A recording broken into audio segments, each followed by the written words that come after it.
everyone. What is up? Welcome into Attacking Third Late Night Edition, live following the U.S. Women's National Team 2-0 win over Colombia in the U.S.'s opening match of the 2025 SheBelieves Cup. I've got an awesome crew here with me. Darian Jenkins, Christine Cupo, Sandra Herrera. I'm Lisa Carlin. It's Late Night D, but we got a U.S. win. What do you think of the game? Woo! We have got a bench, ladies and gentlemen. We have got a deep bench. It took a little bit of time for that chemistry to kind of figure itself out, especially between the younger players coming in, some of the veterans that are a little bit more capped. But when it hit, it hit. And I can't wait to see already what the U.S. is going to do on Sunday against a kind of weak Australia right now. But it was a fun match. Yeah, I mean, checking this whole game out, I feel like there were pockets where I'd say not everyone was dancing on the beat at the same time. The substitutions were a little bit like jaggedy. The beginning of the game for sure, I was a little bit worried. High level, my takeaway right now is I got my wish, everybody. Lily got the start. She shined bright. We got the debutantes that we need to take maybe a recreational boxing class for the U.S. Women's National Team. One of the things that I learned boxing is that you always have a plan until you get punched in the face. So we need to sharpen some of that, toughen up, hit the weight room. But I was wildly impressed by what ended up turning into a fairly confident performance. Games. Just so happy that there's games back. What a first game of 2025. And we're building it. We're watching it be built in real time. I think in the preview, I said that people have a really hard time remembering anything before 2020. Back in the day, it almost felt like there were two super teams built in one roster for this U.S. Women's National Team. And we're watching that happen again in real time. We got quite the depth on this team.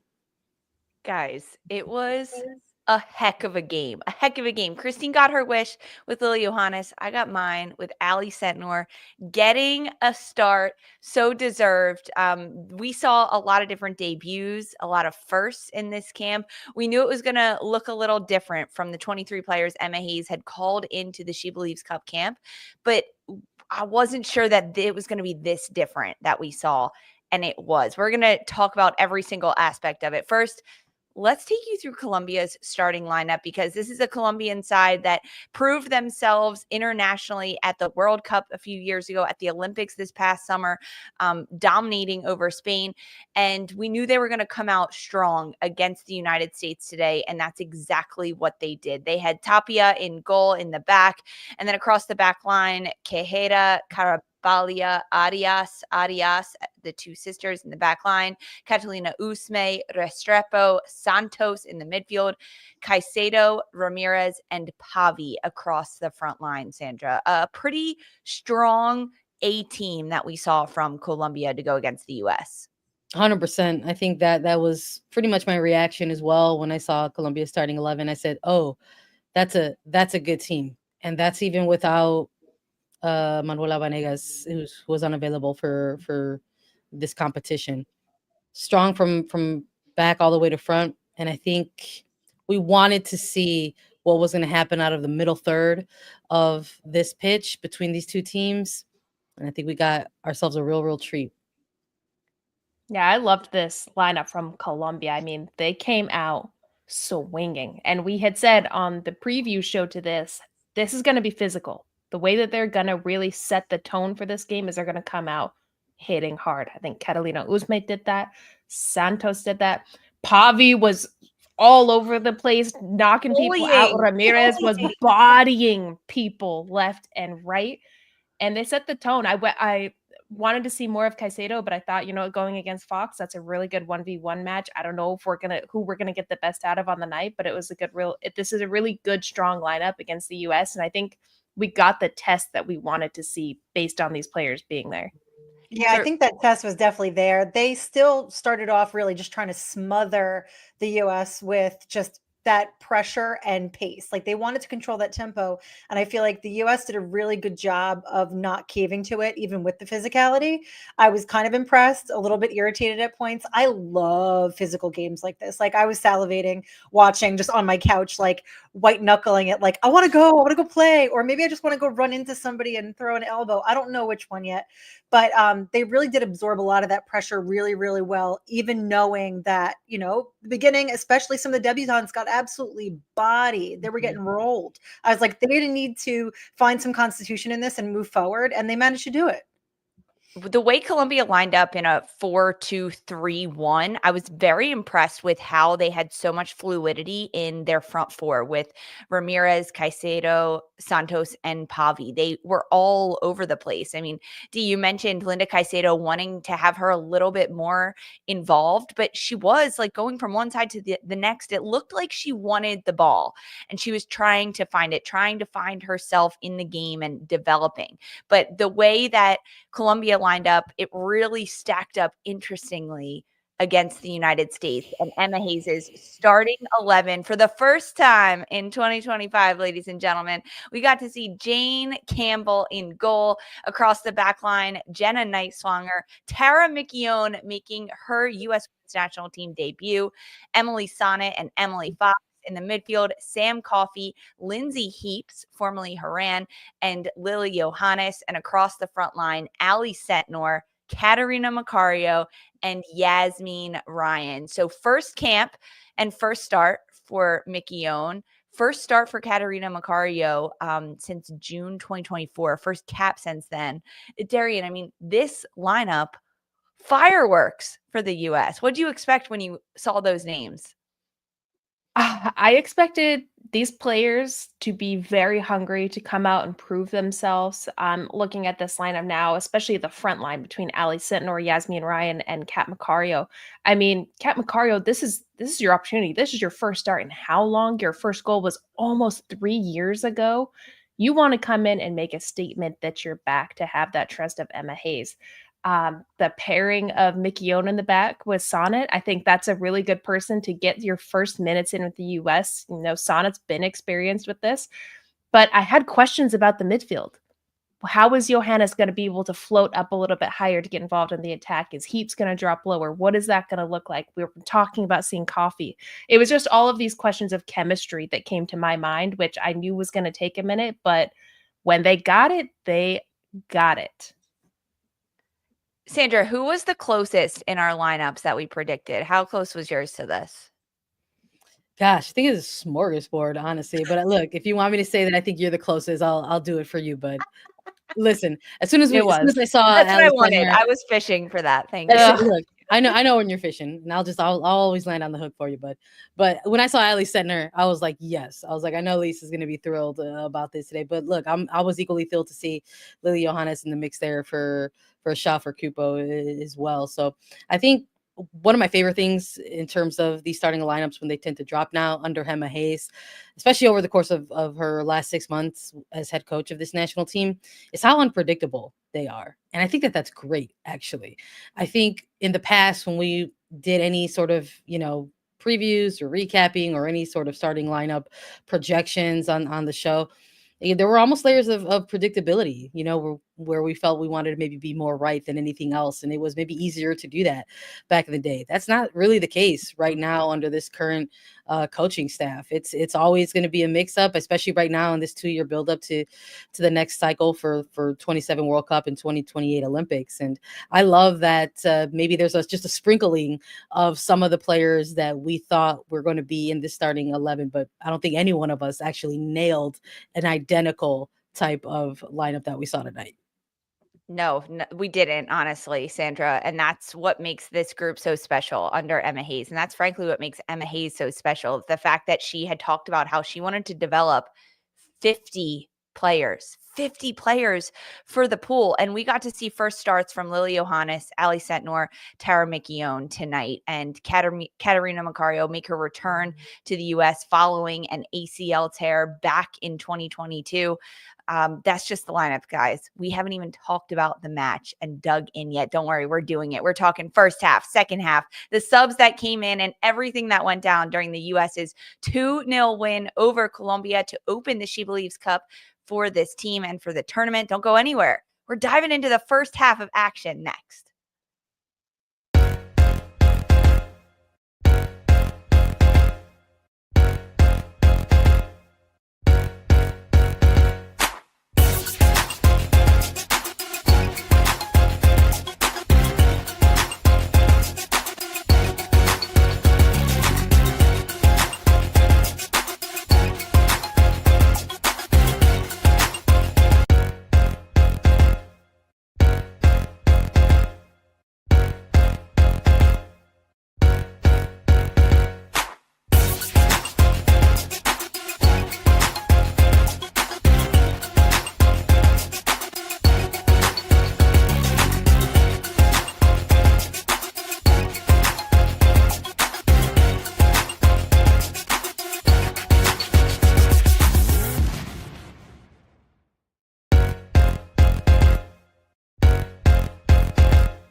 Welcome back to Attacking Third. U.S. 2-0 win over Colombia, but it took until the 34th minute for the U.S. to get on the score sheet, and it was none other than Catarina Macario. But diving into this first half, first whistle blew, Christine.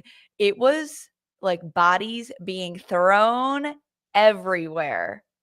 We can't hear you. She's too busy typing in the chat. How dare they mute me? That was definitely Mark that muted me, not me. Anyway, I needed to get in my let the bodies hit the floor. Let the bodies hit the floor. No, but it was spicy from jump, and everybody was getting rolled. They were getting their turn. Nicewanger getting tossed, McKeown getting tossed. It was WWE from the top ropes, which is what you expect from Colombia. I don't know what the pep talk would be going into this game, but I'd be like, listen, run back like WrestleMania like 50 and just like take some notes, because this is what you're entering.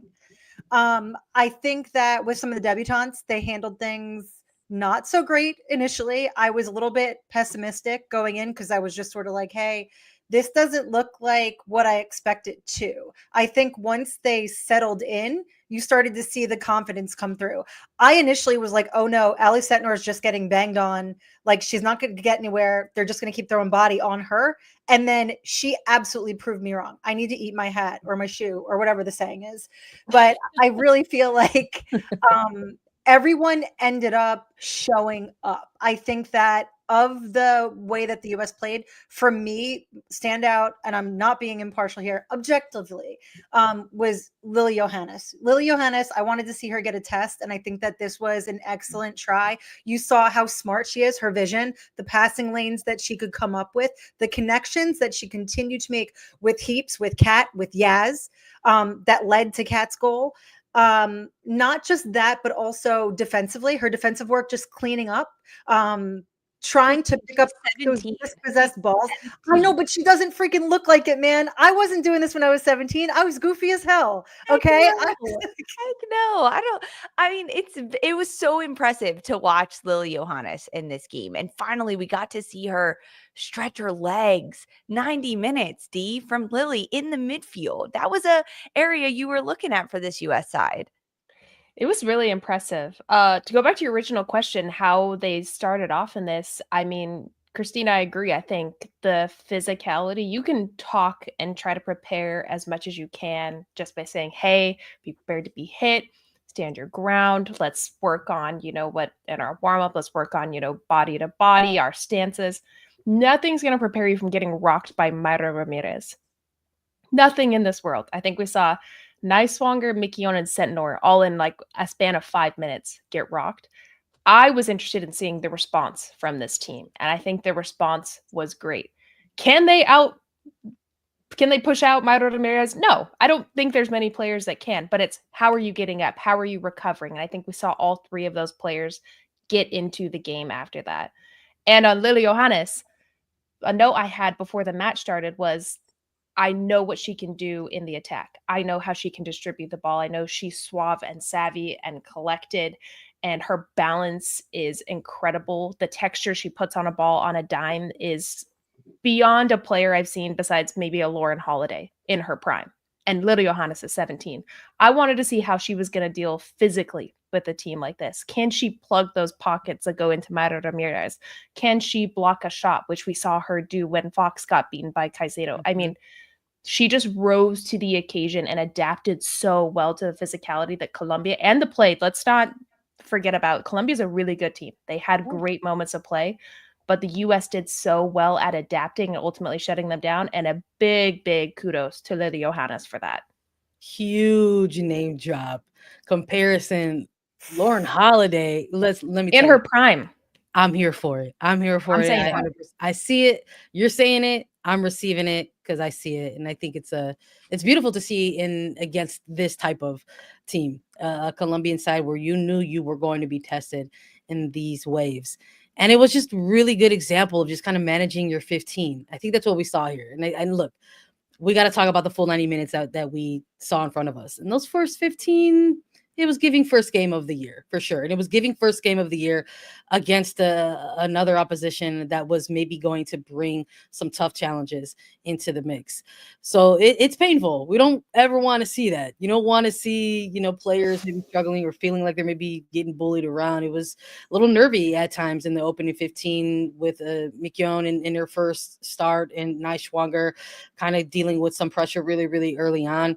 And you just kind of felt at some moment, oh no, like maybe there's going to be a minute here where things break. But I think that's what was so impressive about this opening 15 minutes and even the opening 30 minutes, that never really saw these players kind of lose their cool too much. There were maybe some moments where there was some desperation. There were definitely some looks at the referee at times as well, but they didn't lose their cool to the point where maybe the errors or mistakes that they did make in those opening minutes were so disastrous to the point that they couldn't come back from. And I thought that was so impressive from some of the players who were getting their first debuts tonight, getting their first starts or getting their first significant minutes in a kind of, this round robin style type of tournament. So very impressive all around. And I think to maybe kind of sustain what Colombia was bringing in that half hour to eventually flip the script on them a little bit in some ways, they did it in a way where it was difficult for Colombia to kind of come back or ever really kind of get back into the momentum that they were trying to build at one point. You could tell a lot of the game was mental for the U.S., and that's where they won this, because although the physicality of Colombia rocked the U.S. in the opening 5 minutes, I'll give them 5 minutes before the U.S. realized, okay, this is going to be a physically scrappy game. The refs aren't going to call anything. We have to continue to play. But Colombia did such a good job of finding those really small spaces and being outlets for each other, creating triangles, overloads in areas, and not giving the U.S. a single second on the ball, no matter who it was, from Jane Campbell to Catarina Macario up top. They didn't have time. And 15, 20 minutes into the game, the U.S. realized this and picked up their speed twofold. They were playing so quickly, moving on and off the ball, realizing that they have to be more physical, but in order to not combat that, just get rid of the ball quicker. And it all really started to fall into place. There was a chance in the 30th minute where Sam Coffey nearly had a goal. It was a huge save by Tapia. The Colombian goalkeeper came up massive throughout this game with a number of different saves. But Ali Sentnor, I know we're giving a lot of love to Lily Yohannes, but I was so impressed with Ali Sentnor in this opening whistle of this game, accepting the physicality that came to her. She was spinning out of trouble. She wasn't fazed by the pressure or being in tight spaces. She was head up every time she got the ball, and she wasn't holding on to it too quickly. She was looking to get rid of it and spring it forward. The U.S. found space in the wide areas, and that's ultimately when we got our first goal. The ball wide in the 34th minute, and Catarina Macario bullets it to the back of the net. D, break down the goal for us. Tell us what happened. I get the honor. Oh shit! I was ready. I thought this was going to someone else. This was a brilliant goal. I actually put in our private chat, I want to make a quick comment, because when the U.S. started to finally get some balance and you saw the chemistry and players reading, okay, Colombia's suffocating us. How are we going to break this? And it started by these really big switches. These quick breaks out of the back. As soon as pressure comes, take a touch, maybe cut inside and cut the field. Switch the point of attack. And then you have space and time to drive. And this is how Colombia started to kind of lose their progression that they had into the attack. And those pockets opened up. Ball comes to Lily Yohannes. Calm, cool, collected, beautiful center of gravity. It's literally pinpoint how a coach demonstrates. This is how you play a long ball with this specific texture. Go back and watch this clip.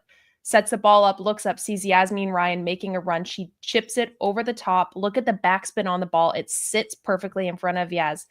She takes a look. Catarina Macario's busting her ass to get into the 6. And Yaz has a perfect cross off the half bounce, cuts it across the 6, and Macario finishes it.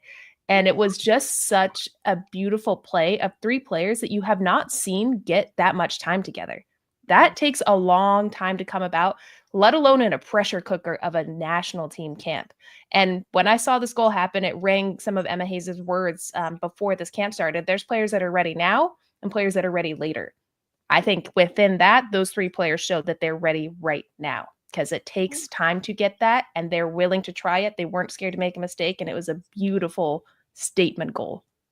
U.S. go into halftime up 1-0 on the statement goal from Catarina Macario, her first goal in nearly 3 years for the U.S. women's national team. 2 years, 314 days later. Her last goal was April of 2022. Insane. So the U.S. go into halftime up a goal. The conversation then shifts. How are they going to roll out second half? Any changes that we see? Guys, we're talking about it next. We're taking a little halftime break. See you in a minute.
Hey everyone, welcome back to Attacking Third. U.S. 2-0 win over Colombia. They go in at the break, up a goal, Sandra, and they come out in the second half. And before you know it, we're getting another goal by the U.S. Sentnor in the 60th minute.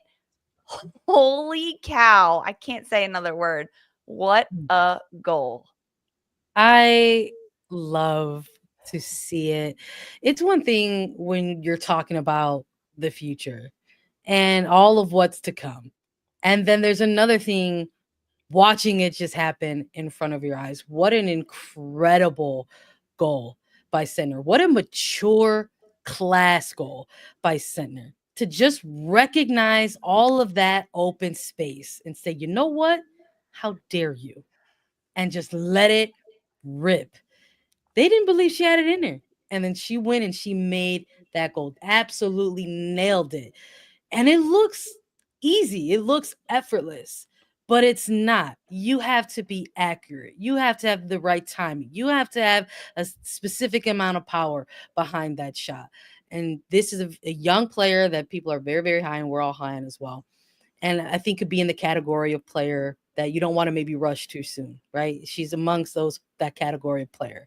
But you see a goal like this and the presence of mind that it takes to nail that, you can't help but just tip your hat to it and say, well done. Well done, Ali Sentnor.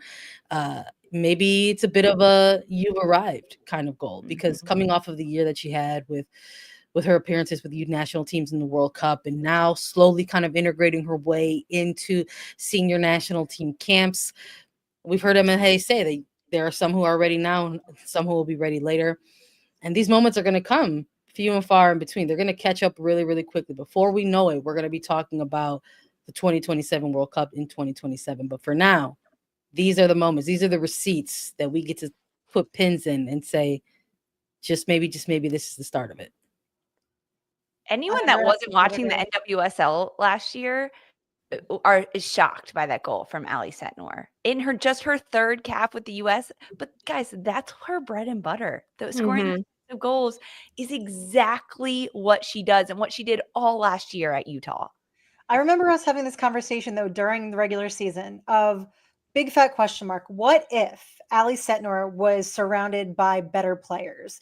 And I almost feel like the more we see her with this US national team, we might get that answer. Because if this is how she's going to start her debut, what's more? What's next? How does she develop? How does she become this permanent fixture on this side? Like I underestimated her. I didn't expect her to pop off with a banger at range today, to go 3v1, never mind 1v1, and just navigate her way effortlessly, especially after the start to this game. But she did it, and I apologize. That's all. I have to say, Christine, I thought you were gonna say it doesn't matter if she has better players around her, because that's what I was thinking. It literally does not matter. I mean, let's be real. She carried the Royals last year. She did. And why I say that, Darian, is because I just wonder if she doesn't feel that extreme responsibility to perform for everyone. Maybe she plays more freely. Maybe we get to see sides of her we haven't. Well, she doesn't have to. Oh yeah, I'm not disagreeing with you on that. Yeah. Yeah, I'm not disagreeing with you on that. I just think this is what she's been doing. I mean, popping into a pocket. If she gets her speed going forward, she's only 5'3". She has a great center of gravity. Those players are the most annoying to play against because you can't throw them off. She turns, she chops, she puts it on her right foot, and you just know she had the form, she had the technique, she had the proper power. Everything fell into place.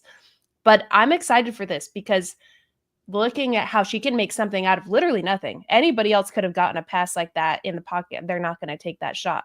She has the audacity to do what no one else is going to do, which is, hey, there's no pressure on me. I got nothing to lose. Watch me do this and put it away. A screamer like that at that young age, her third cap, the future is scary for her. And I wonder if that's going to maybe change. Can she pop into a 10 position? Can she pop into really being a 9 where she has the freedom to really roam wherever she wants to go? Because if you have a weapon like that, where you actually don't have to build up too much to get the ball to her, that's a whole other level to the U.S. attack. Did Sentnor take one of Triple Espresso's spots? Nah, let's not get ahead of ourselves. You need a little bit more, little more time up there in order to. Maybe if she would have gotten the brace today. Maybe if she. It's an incredible then goal. It's turning into a day, so I don't know. Incredible goal against a very good team. That's why I said it's the beginning of something. I don't know if it's quite that just yet. Guys, we also got to see Catarina Macario back in action. There's a lot of talk about her, where she was going to play, what was going to happen, how many minutes she was going to get. What'd you see from her? What'd you see? Where was she on the pitch? What do you think was her direction from Emma Hayes in order to execute as many minutes as we saw from Catarina Macario? Because she played up until, what was it, the 65th minute of this match? Lisa, why don't you give us your take? What did you see? Because I think we all had her at the 9, right? I think we all had her at the 9 going into it. I really liked how deep she dropped. Catarina Macario was finding herself really low on the pitch, interchanging with Lindsay Heaps, who was stretching a little bit higher, but finding herself on the ball in deep pockets with pressure around her. And then there's always an outlet of Lily Yohannes underneath of her. Lily Yohannes made herself available for everyone. But Macario did a really good job of finding the ball and then creating for herself, for the people around her, for players wide, whether she was floating out there. It is just something I've missed. I've really missed watching Macario play and play with so much confidence and swagger and understanding, even without knowing all the different people around her. I mean, think of her and Ali Sentnor. They've played for a couple of days together in camp. That's it. And then they go out and do this. Like, that's crazy to think about that. The partnership is there. So we got to see Kat through 64 minutes, Catarina Macario, and then we got to see some subs come in.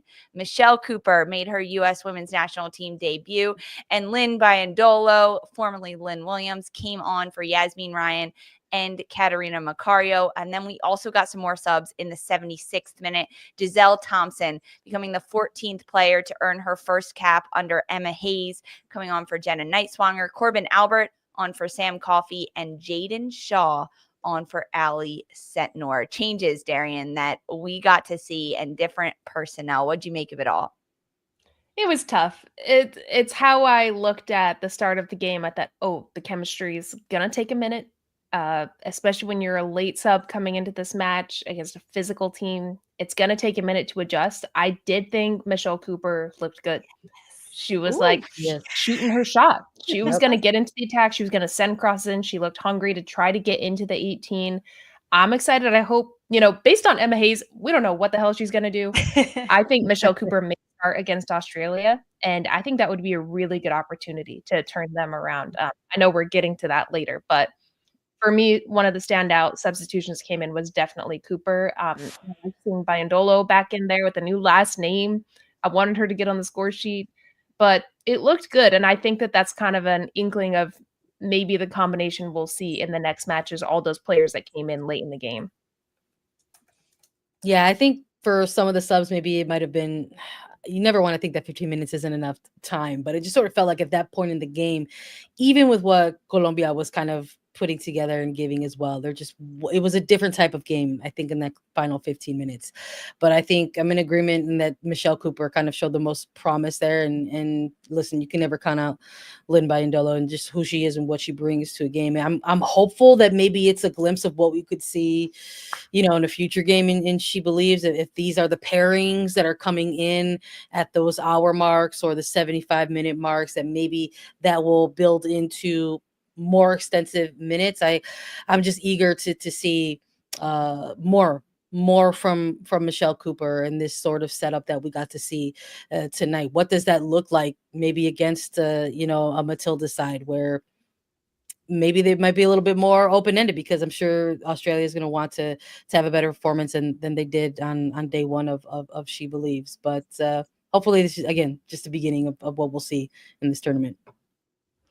I want to give a quick little shout out because we didn't mention her, but I think Yasmin Ryan had a great game. I think She looked confident. She looked how she plays with Gotham. She was going at players. She was taking shots from range. Lisa, we interviewed her. We know she has that in her bag. It's going to come at some point. Yeah, it's going to come at some point, but I want to give a shout out to her because I think we saw a lot of growth from she was a part of both goals. Yeah, she was tonight. Both goals. Mm-hmm. The assist to Catarina Macario, and then the pass, one of the build-up passes.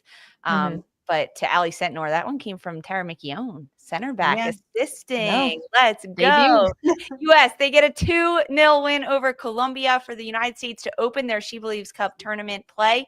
Don't go anywhere, guys. We are chatting more about the game, the players, and what's next for the U.S. Stick with us.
Welcome back to Attacking Third. U.S. 2-0 win over Colombia. Player of the match, guys, give it to me. Darian, who is your player of the match for the U.S.? Lisa, I feel like I'm always first. We need to have a chat. I wanted a second to think about this because I was giving you shit in the chat for calling Lindsay. I gave you a Lindsay second. I Horan. told you guys I was going to You ask need to it. pay me $5. I don't know why, but it's me. You owe $5. Okay, fine. We don't hear from you now, Sandra. Oh boy. Okay. I'm gonna just go with Cat Macario. It was emotional. It moved me, her performance tonight. It's an incredible storyline to see her make this comeback. And honestly, just showing that she's not only clinical in front of goal, but she is a scrapper. Like, if you're not familiar with Catarina Macario's game, yes, she has the ability to scrap, because there were moments there where in the opening stretch of that 45 minutes that maybe they needed to make those adjustments and they needed to recognize that mental adjustment very, very quickly. And she helped get the team on track in that sense. So when that goal came in the half-hour mark, it was from effort and effort and effort. She was trying to win balls. She was going 1v1. She was getting into challenges with Colombian players. And then she gets the goal. She gets her name on the score sheet to kind of open things up in this game. I'm hopeful that it is a sign of consistent things to come for Catarina Macario and the national team, because it just sort of feels like, along with her, so many have been waiting for her kind of arrival, for her era on this national team. And hopefully this is the start of it. Geez, this is so hard because now there's so many good names bopping around in my head, and my ADHD is absolutely off the charts today. I'm gonna go Lily. I really am. I think that build up to the attack, finding feet, sending those balls exactly where they needed to go almost every time, only getting tumbled once. Her defensive work, just redistributing the ball, knowing where she's got to be. She's going to be something. She's already starting to show her stuff, but I think for a debut start, for a teenager, yeah, I got to give it to her. I am going with my player of the match, Ali Sentnor. She got the start, her first start. She got a bullet of a goal. She was hustling all over the place. She was physical. She was looking to go into tackles. I didn't even have to think about it, Darian. I knew it all game. I was like, damn, I'm really going last. Okay, I don't mind. I like the climb. We're good. I'm going to go with Sandra and say Catarina Macario. I think watching her hold up play, looking how confident she felt, knowing that she has the trust of Emma Hayes, and I was also just so happy for her, and especially at the 9, because it can be such an unforgiving position because people think you just need to hold the ball up. Well, it's not that easy.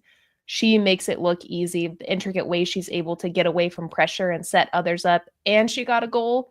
I mean, that wrinkle that adds to the U.S. of not just being, a forward running team is huge. So she's my player of the match. Yep. Good shout. Good shout. Guys, don't worry. We get more action because the U.S. is back on the pitch on Sunday. They kick off at 5 p.m. Eastern time against Australia. Japan and Australia, they opened the tournament's play today earlier before the United States, and it was a tough day at the office for Australia. Brutal. Japan beat Matildas 4-0. It was a tough one. Australia, they're looking to bounce back now because they will play the United States. We get to see this U.S. group again. We get to see Emma Hayes again quickly. I want to know who you guys want to see in this match for the United States to take on Australia. It could be someone we already saw today. It could be a new one. Christine, I'm starting with you. You know what? I'm going to say Sam's. I wanted to see her this game in the back line. I do want to see her among other players, but if I have to go one, Sam's right now, NWSL Defender of the Year 2024. I feel like I need to see more of her in this squad. Give her the start. All right, fair. I'm gonna go Giselle Thompson. Let her cook against Australia. Let's see what she's got. All right. I'm going to say Michelle Cooper. We saw good glimpses of her energy, and hell, if I'm going to play Australia at this point and they looked like they were in shambles, I'm putting in a player like Michelle Cooper who's just going to cause havoc against that back line. So, Michelle Cooper.